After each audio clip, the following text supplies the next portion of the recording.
Olá, tudo bem? Seja bem-vindo. Mais um vídeo aqui no meu canal. Eu sou o professor Tarcísio Teixeira. O meu foco aqui no meu canal é sobre o agronegócio e especificamente o direito do agronegócio. Esse vídeo aqui eu estou fazendo também para os meus alunos, no curso de graduação em gestão do agronegócio. Porque assim, são temas que a gente normalmente não tem como ficar muitas vezes repetindo em sala de aula, e a internet tem essa vantagem, porque fica registrado ali de uma forma sucinta, o aluno pode estar revisitando o que a gente fala em sala de aula sobre esse tema, tá bom? Mas é lógico que eu quero atingir a comunidade do agronegócio em geral. E para isso, eu convido você a deixar um like, comentar e, se possível, compartilhe com alguém que você sabe que gosta desses temas ou até mesmo precisa desses temas, tá bom? E o tema de hoje vai ser qual? Nós vamos falar sobre os títulos que são utilizados para financiamento, para propiciar crédito à atividade rural, tá bom? Eu recomendo, inclusive, a leitura, tá, pessoal? Recomendo a leitura desse livro aqui, ó, Direito do Agronegócio. Ele tem o volume 1, volume 2. Eu estou usando aqui o volume 1, tá bom? São vários autores, são aquele livro em forma de título, de artigos. E os organizadores são o Renato Buranello, André Ricardo Passos de Souza, Écio Perim Júnior. Tá? A editora é a Quartier Latin, tá bom? Dos artigos aqui, quais que eu recomendo a leitura, tá? Que são importantes. O principal que eu usei aqui para o preparo é o capítulo 2, justamente de dois organizadores, que é o Écio Perim Júnior e Renato Buranello, que é a Constituição Econômica, Política, Agrícola e Sistema Privado de Financiamento no Agronegócio. Isso é muito importante. Tá? Mas depois, a partir do capítulo 16, nós temos vários artigos que tratam sobre isso. Tá? Títulos do Agronegócio, inclusive, que é de Fábio Ulloa Coelho, escritor conhecidíssimo dessa área. Cédula de crédito bancário e instrumentos típicos de financiamento agrícola, do Luiz Carlos Bellini Júnior. Regime jurídico da célula de produto rural e alguns aspectos controversos, de Luiz Carlos Bellini Júnior e Marcelo Frank Winter. Da desnecessidade de contraprestação para a validade da célula de produto rural, Rafael Molinari Rodrigues, aliás, um tema bem interessante esse aqui. O sistema de armazenagem de produtos agropecuários, a emissão de certificados de depósito agropecuário e o warrant agropecuário, de Daniela Mastrarocco e Marcos Castro de Andrade Melo. E letra de crédito do agronegócio na captação de poupança pública e financiamento privado do agronegócio, do organizador Renato Buranello. E a securitização de títulos e certificados de recebíveis do agronegócio, também no Renato, e Ana Flávia Leandro. E ainda chegamos aqui no capítulo 23, que é o mercado de capitais e agronegócio no Brasil, uma possibilidade ou pretensão, de Rafael Velha de Castro, que fica para uma outra oportunidade quando nós falarmos dessa possibilidade do mercado de capitais, fundos de investimento no agronegócio. Tá bom? Então nós vamos comentar aqui um pouquinho sobre títulos. Também é lógico que existe a leitura das leis especificamente e de decretos, que se você não é advogado, se você trabalha como engenheiro agrônomo ou no setor de crédito de uma cooperativa, alguma empresa nesse sentido, ou cooperativa de crédito, é um pouco mais áspero, a leitura da lei. É um pouco mais difícil porque tem alguns termos específicos que só quem está ali no dia a dia, da operação do direito que está acostumado com eles. Tá bom? Mas também nada impossível. Tá? É possível hoje com o Google você abrir a lei e ir pesquisando já excelentes artigos que nós temos aí distribuídos pela internet. Bom, mas para começar a explicar o que são títulos, eu gostaria de voltar no tempo um pouco para você entender como que surgem esses títulos. Tá?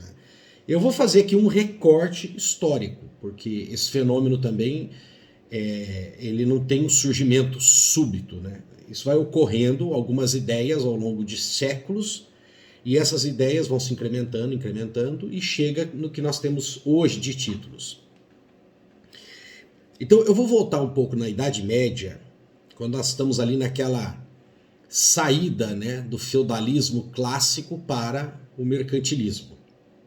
Então, lembrando, com a queda do Império Romano, houve um isolamento de regiões, países, porque quebrou a estrutura do Império Romano, quebrou aquela questão da segurança e do próprio comércio, da própria legislação. E aí a tendência para uma questão de segurança foi esse isolamento caracterizando a estrutura feudal.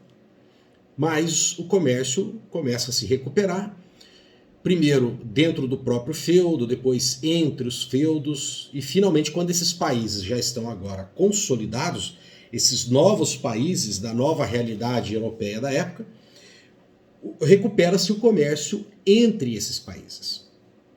Bom, uma atividade que era mantida nessas cidades que começavam a se formar em torno dos castelos dos nobres ou dos reis da época, que davam a garantia a essas pessoas, e elas então formavam essas vilas e depois se transformaram em cidades, próximo dos castelos ou próximo de algum mosteiro, né, da igreja, porque a igreja também era capaz de propiciar essa proteção às pessoas.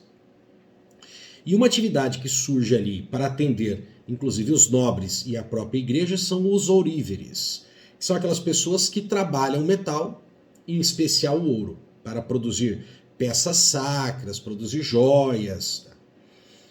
E esses ouríveres vão se tornar ali uma profissão bem remunerada. E muitos deles recebem muitas encomendas. E tem que guardar esse ouro, porque ele tem que dar garantia do ouro. Então ele recebe o ouro, e não significa que no outro dia a peça de arte vai estar produzida e entregue. E também ficou muito comum receber o ouro de uma pessoa aqui e acabar usando outro ouro ali para fazer a peça. Então os ouríveres, esses artesãos, se tornaram guardas de grande quantidade de ouro. Com o tempo, né, surgiu uma ideia, olha, por que não eu me especializar nisso, né, em guardar ouro? E esse pessoal começa a guardar ouro. O ouro se transforma numa moeda excelente, né? Já tinha-se isso já há séculos e séculos na história. Com a desestruturação do comércio cai um pouco essa questão da importância da moeda, mas com o retorno do mercantilismo, a moeda novamente é importante, principalmente uma moeda padrão e, nesse caso, de um metal precioso como o ouro. Só que tinha um problema, né? Transportar ouro, dependendo da negociação, é inseguro e pesado. E também acontecia muito das pessoas depositarem o ouro com ouríveres simplesmente por uma questão de garantia. Eles não iam fazer nada com aquilo. E eles pagavam uma taxa, inclusive, para que esse ouro fosse protegido. Então esse pessoal vai transitando de ouríveres para um banco mesmo, para depositar ouro. E cobravam uma taxa por isso. E como isso poderia demorar muito tempo, tanto o dono do ouro como o ouríveres poderiam vir até a falecer, se escrevia um documento dizendo que aquelas pessoas, aos seus herdeiros, né, quem tivesse aquele título, aquele documento, era dono da quantidade X de ouro guardado lá com esse ouríveres. Então, para facilitar essa negociação, não se levava mais o ouro, se levava o documento comprovando que se tem um ouro depositado. Ou seja, isso era um título. Um título, inclusive, com uma garantia real, né? Assim, que é aquele ouro que está lá depositado. Se nós podemos fazer isso com ouro, né, emitir títulos, nós podemos fazer isso com outras mercadorias. Você já deve ter enxergado o que eu estou querendo explicar com esse exemplo, né? Então nós podemos fazer isso também com produtos agrícolas. Se eu tenho certeza que tem um produto agrícola que está depositado lá, eu tenho um certificado de um armazém ou um certificado de uma cooperativa, que na verdade também é um armazém, eu posso me utilizar daquele título para fazer pagamento. Por quê? Porque há uma garantia por trás desse título. Se eu ir lá no armazém de origem, eu posso falar, tá aqui, então você tem tanto de soja aqui. Entenderam? E tem uma vantagem, porque diferente do ouro, como eu falei, que era uma mercadoria pesada, de risco de ser roubado, né? Aquele título ele poderia fazer, né, círculos. Então ele circulava mais rápido na economia para comprar, vender, comprar, vender. E você sabe que o que faz a riqueza de um país não é somente a quantidade de dinheiro, mas a circulação de dinheiro que tem no país. Por isso que, quando você escuta alguns economistas falando o país precisa de uma maior distribuição de renda, significa que nós temos muito dinheiro no Brasil, mas concentrado nas mãos de poucas pessoas. E isso é péssimo para a economia. Primeiro que é péssimo humanamente falando, porque existem pessoas muito pobres. E segundo porque é péssimo para a própria economia mesmo. Porque se essas pessoas tivessem esse dinheiro mais distribuído, a tendência maior é que essas pessoas gastem mais.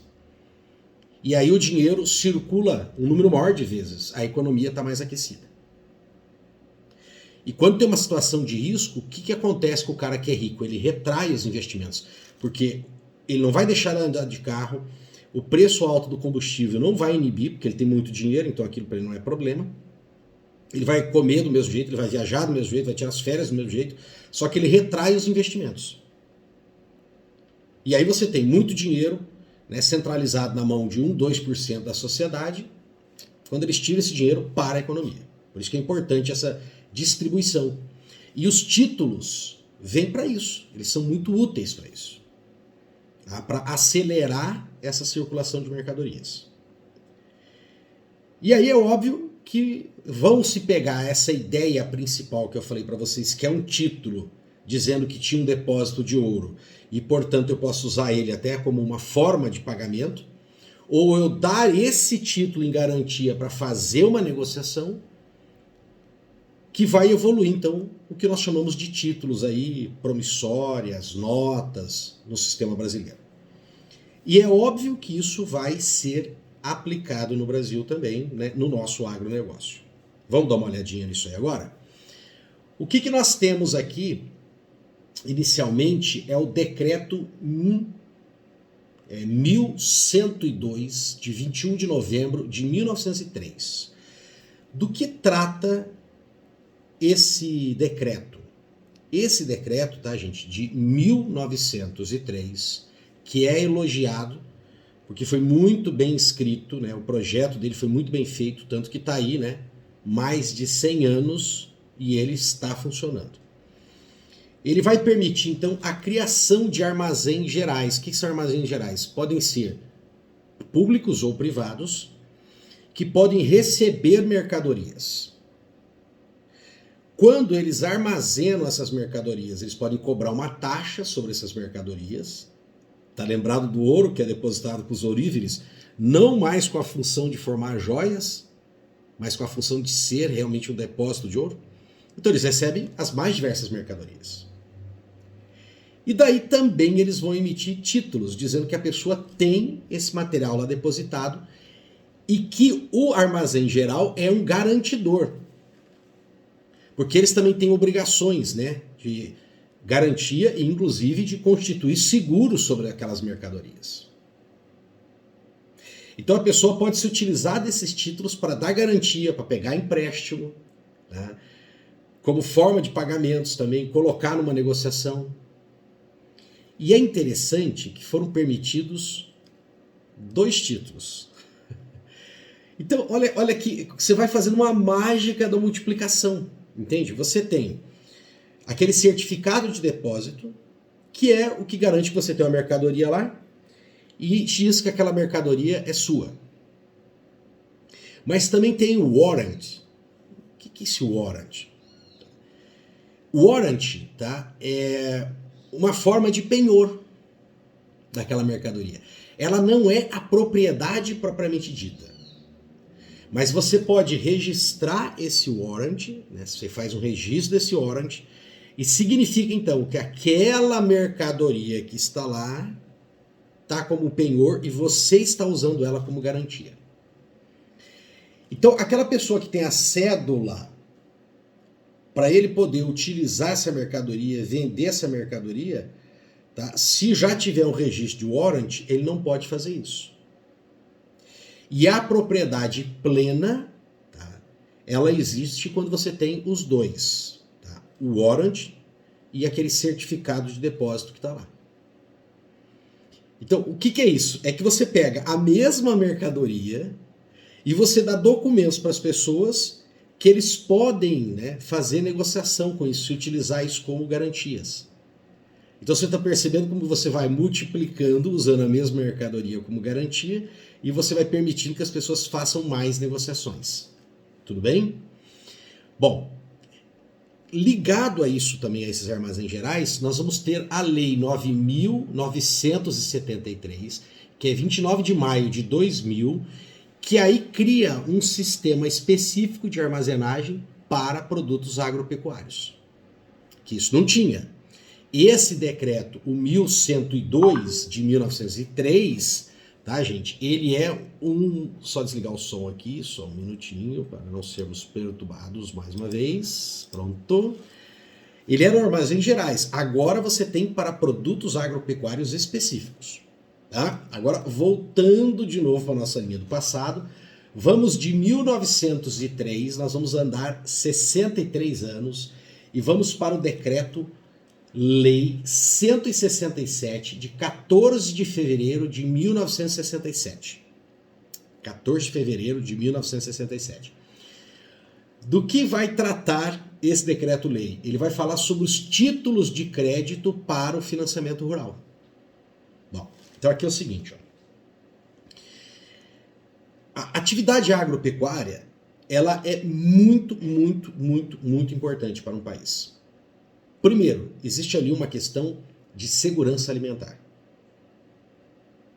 Então, qualquer país, por mais desvantajoso que parece num primeiro momento, um país que esteja, lógico, né, equilibrado, que seja um país que deu certo, né? Não o que eles estão chamando de estado falido aí no mundo, que tem vários, né? Um país que deu certo, que realmente a sua população, o seu povo esteja sendo respeitado, estão desfrutando do respeito, né, da dignidade humana, respeito aos seus direitos humanos.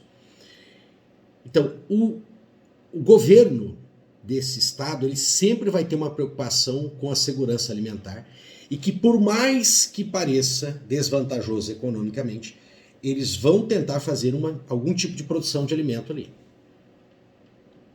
Pode falar assim, que é muito mais fácil comprar fora, o país está oferecendo lá, a Argentina, o Brasil estão oferecendo alimento, vamos comprar de lá, né? Eles podem fazer isso, mas eles sempre mantêm pelo menos uma porção desse alimento, ou tentam fazer isso, produzindo alimentos ali, ou até em parceria com outros países, né? Procuram países que têm maior estabilidade política, democrática, econômica, para saber que eles vão ter esses alimentos. Então é uma questão de segurança alimentar. Quer ver, ó, o Brasil enfrenta, já comentei em outros vídeos aqui, uma falta de segurança, não diretamente, de assim, cair a produção alimentar imediatamente, mas corremos um risco, que é a questão da crise dos fertilizantes. Até convido, se você quer saber mais sobre isso, eu tenho uma série de aulas gravadas numa playlist chamada Fundamentos do Agronegócio. Procure lá nessa playlist que eu vou falar sobre corretivos e fertilizantes. E aí, nesta aula, ou nestas aulas, porque eu acho que vão ser 3 ou 4 aulas de fertilizantes, você vai perceber que eu faço uma análise dessa crise aí. Dá uma olhadinha lá. Mas voltando aqui ao nosso caso. Então, os países precisam ter essa segurança alimentar. Só que atividade agrícola e pecuária não é uma atividade muito segura. Tem muito risco. E normalmente ela consome um volume de recursos muito grande num momento muito pequeno. Pá! Na hora ali para o plantio. Depois também você tem um gasto para fazer o próprio cultivo, né? Para a colheita, e você vai receber então só depois. Com um agravante, normalmente quando você colhe, não é o indicado que você possa vender. Por quê? No momento que você tem maior oferta, o que vai acontecer com o preço? Vai cair. Então você precisa também de uma política de preços, que nós temos aqui vídeos, inclusive comentando no nosso canal sobre isso também, que é a política de preços mínimos. Que o Estado faz esse investimento justamente para manter esse equilíbrio. Só que isso não basta. Nós precisamos de ferramentas para levantar esse dinheiro para que o produtor agrícola ou produtor pecuarista possa fazer o investimento ali na hora da produção, principalmente produção agrícola. Só que como ela não é uma atividade muito segura, o risco é alto. O risco é alto. Então, tem que ter vários mecanismos, tá, para estimular, né, formas de investimento para fazer esse dinheiro chegar lá e diluir esses riscos para o produtor e diluir esses riscos para aquele que faz a concessão desse empréstimo. Então vamos a esses diferentes mecanismos que cada vez mais estão se modernizando aqui no país. Então, esse decreto-lei 167, ele vai criar justamente essas formas de obter crédito, dando uma garantia àquela pessoa que está concedendo o crédito. Então vamos lá. Primeiro, tem a cédula rural pignoratícia. O que é isso? É quando é um penhor, né? Falando de bens móveis. Então você pode colocar bens móveis, por exemplo, a máquina, como garantia. Você tem a cédula rural hipotecária. Significa que você vai colocar como garantia o imóvel. Via de regra, o imóvel rural onde você está produzindo. Tem cédula que você pode combinar as duas coisas, pignoratícia e imobiliária, tá? Hipotecária. Você tem a nota de crédito rural, que você se compromete a pagar e alguém vai ter que dar ali algum tipo de aval, de caução, né? Porque você não tem a garantia em cima de um bem, né? Ou de um bem móvel ou de um bem imóvel. Existem mais outras duas formas de levantar crédito aqui nessa lei. A nota promissória rural. O que é isso? É quando você entrega a sua produção, a cooperativa, esse armazém vai te dar uma nota promissória que você entregou isso. Então aquela nota promissória é o compromisso dessa entidade, dessa estrutura, dessa empresa, dessa cooperativa, lhe pagar por aquele produto que está depositado lá. Então você pode utilizar desse título para obtenção de crédito. E também existe a possibilidade da duplicata. Então, no caso da nota promissória, é quem recebeu a mercadoria, o produto agrícola, que vai emitir esse documento dizendo, esse sujeito aqui, o José da Silva, ele tem depositado aqui com a gente tanto e a gente tem que pagar isso para ele. Já a duplicata é o mesmo mecanismo do comércio que você deve estar acostumado com isso. Tá? Então, fez uma venda de uma mercadoria, você não vai receber na hora, você fez uma venda a prazo. Quem está comprando vai assinar essa duplicata se comprometendo em pagá-la. Então é como se fosse uma espécie de aval que está ocorrendo ali, entende? É como se fosse uma espécie de aval. Ele está comprando uma mercadoria sua e está te dando a garantia que daqui 1 mês, 2 meses ou em X parcelas ali ele vai pagar aquilo. Aí você vai até o banco com essa duplicata e fala, tá vendo aqui? Essa pessoa aqui, ela comprou uma mercadoria e ela está dizendo aqui para mim que ela vai pagar em tal data. E assinou aqui confirmando, beleza? Vocês topam me fazer um empréstimo eu colocando essa duplicata aqui como garantia?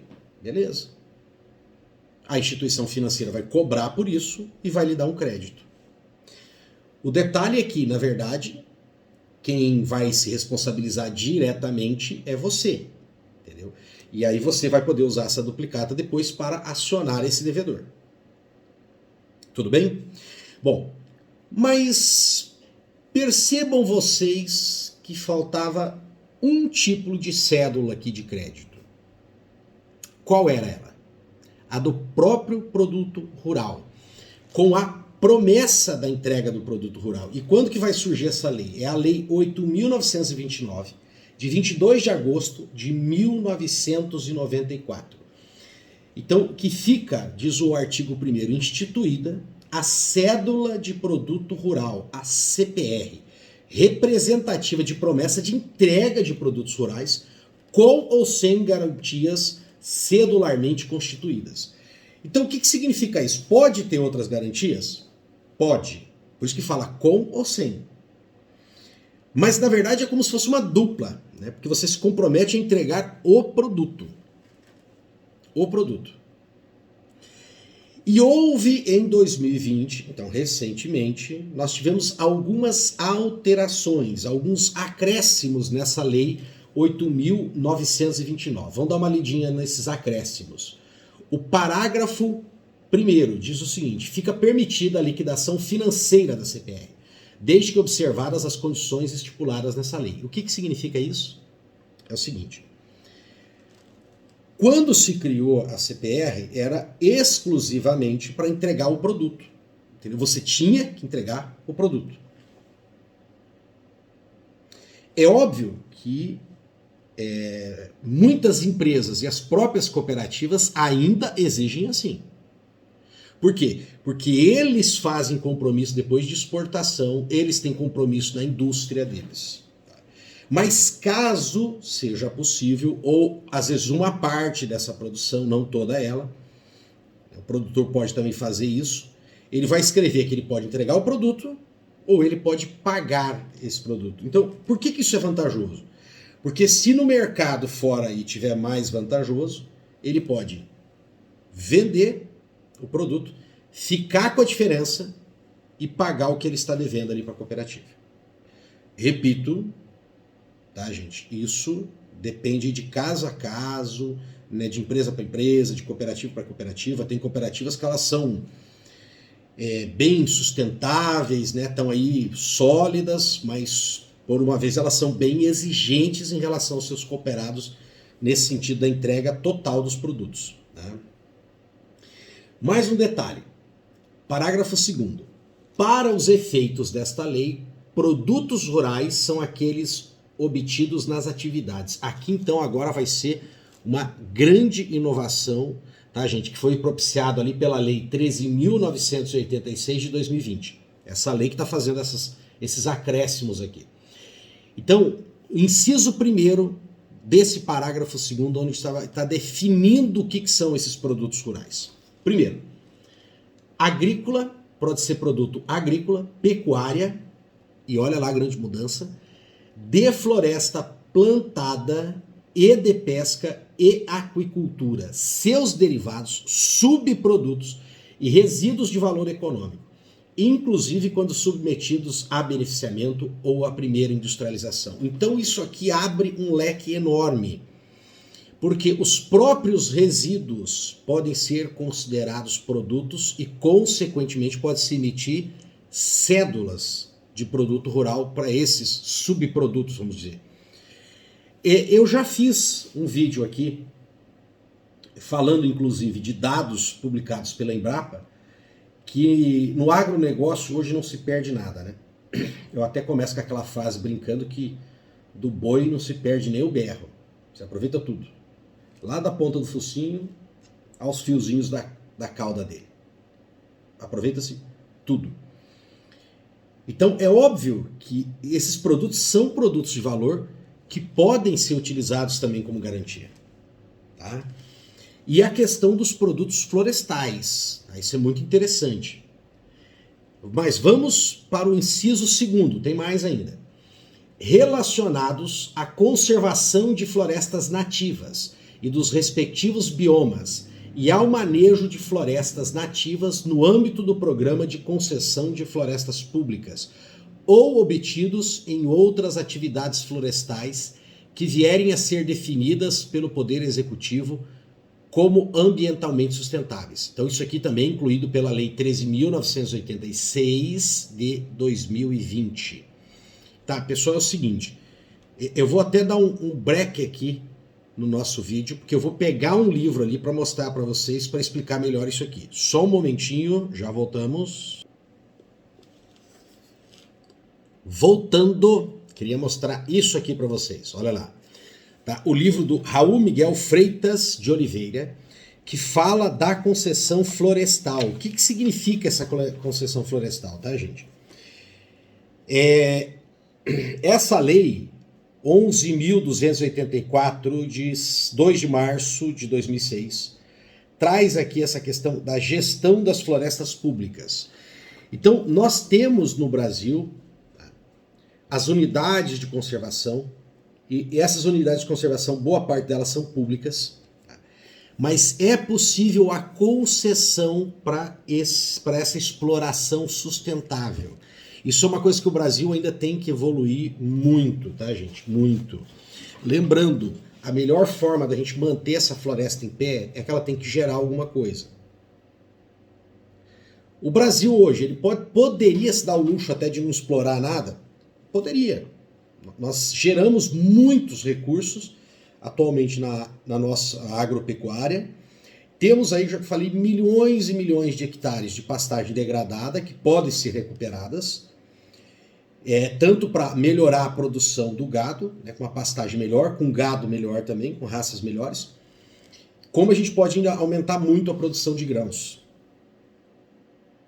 Então tem muito espaço para crescer.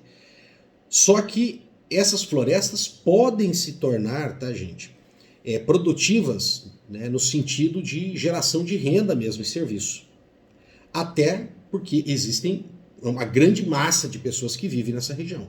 E você pode fazer, lógico, essa transferência de renda de gerações mais ricas para outras? Pode. Tá? Mas você nunca vai ter um desenvolvimento igualitário como nós queremos, como está ali, né, colocado como um grande projeto da nossa Constituição, que o país seja igualitário, se outras regiões não estiverem gerando também riqueza própria. Tá? Então isso é importantíssimo. Essa questão da possibilidade de geração de crédito, né, na forma de cédulas de produto rural, também por meio de produtos gerados na concessão de floresta pública. É evidente que cabe aqui uma polêmica ideológica, né, política. Nós estamos aqui, estou gravando esse vídeo em 2022, nós estamos vivendo aí esse acirramento dos opostos ideológicos, e por ter sido esse governo que implantou isso, né, a partir dessa lei 13.986, é lógico que ela vai receber muitas críticas, muitas críticas. Porém, cabe aqui aquele comentário que eu fiz, tá, gente? Alguns vão me pegar aí detonando o PT e o Lula e vão achar que eu sou bolsonarista e talvez vão me odiar por isso. Em outros vídeos, vocês vão me ver criticando muito Bolsonaro e diversos erros que ele cometeu e vão achar que eu sou lulista, petista e tal, né? E não é isso, tá, pessoal? Eu já falei que há diversos momentos que nós fazemos críticas e há diversos momentos que nós fazemos também elogios. Então, nesse caso aqui, nós temos que tomar muito cuidado para não desprezar isso aqui, ou, né, numa possível eleição do Lula, talvez isso aqui nunca ser implementado e virar letra morta, né? Porque é um avanço, sim, do uso da floresta em pé, tá? E forma de gerar dinheiro para isso também. Mas continuando aqui nessa lei 8.929, alterada pela lei 13.986, vamos dar uma olhadinha no parágrafo 3º. Ela diz o seguinte: o Poder Executivo poderá regulamentar o disposto nesse artigo, inclusive relacionar os produtos passíveis de emissão de CPR. Tá. Aqui, tá, gente, é interessante porque se a lei faz um rol taxativo do que pode ser ou não explorado, você vai ter que sempre ir para o Congresso para definir qual seria esse rol. Ou você vai deixar isso na mão de juízes. Então, eu acredito que também aqui tem um acerto, porque se nós tivermos órgãos técnicos, tá, atuando tecnicamente. Esse está sendo um problema, uma crítica, inclusive, ao governo atual em 2022. Né? Que há, sim, né, uma pressão do executivo sobre esses órgãos que são órgãos de Estado. Então, quando eles estão atuando como órgãos de Estado, sem a pressão daquele governo que está ali naquele momento, são os mais indicados para fazer esse rol, né, essa lista. Então, esses órgãos produzirem Ministério da Agricultura, Ministério do Meio Ambiente, né, junto, evidentemente, com a coordenação, né, do CISNAMA, do CONAMA, tá, sobre o Instituto Chico Mendes, que é responsável por essas unidades de conservação, ampliarem essa lista ou até mesmo reduzirem essa lista.